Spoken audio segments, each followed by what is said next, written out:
Hey guys, welcome to the video. Today we're going to cover another episode of WTF, What the Finance.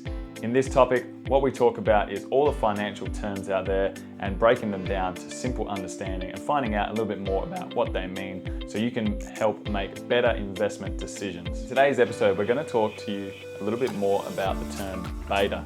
What does it actually mean? When investors assess risk in stocks that they buy or sell, the concept of risk is very hard to factor into stock analysis and valuation. So one of the most popular indicators is a statistical measure called beta. Analysts use it when they want to determine a stock's risk profile. While beta does say something about price risk, it has limits for looking for fundamental risk factors.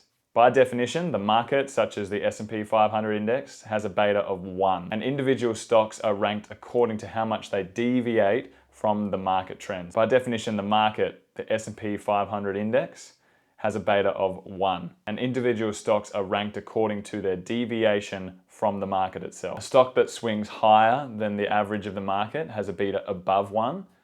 If a stock moves less than the market, the stock's beta is less than 1. High beta stocks are supposed to be riskier, but present the opportunity for higher return potential, and low beta stocks pose less risk, but also less return. Beta is a component of the capital asset pricing model, so CAPM, which is used to calculate the cost of equity trading.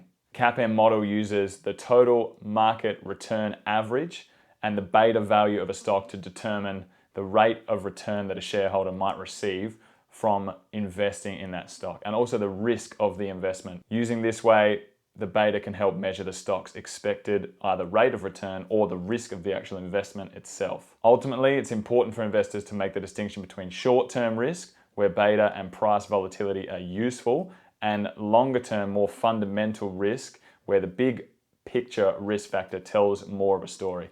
High betas may mean short-term sort of price volatility, but they don't actually always rule out the long-term opportunities. So if you buy a stock and it has a high beta, be prepared for that stock to move around and be quite volatile in its price. But if you go for a low beta stock, it might help to keep those sort of short, or those long-term, should I say, long-term gains.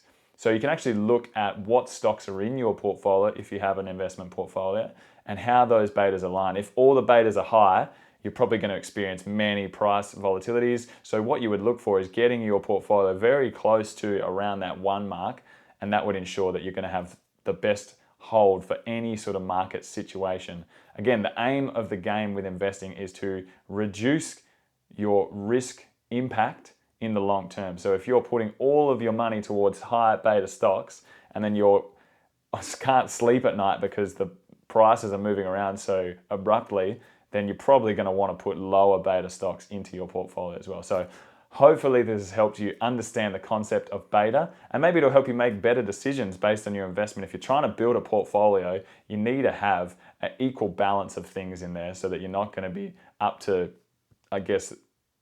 market situations. The market's not going to decide what your overall investment is going to be returned at. Stay tuned for the next episode of WTF, What the Finance. And if you have any questions on financial terms, please post them in the comments below.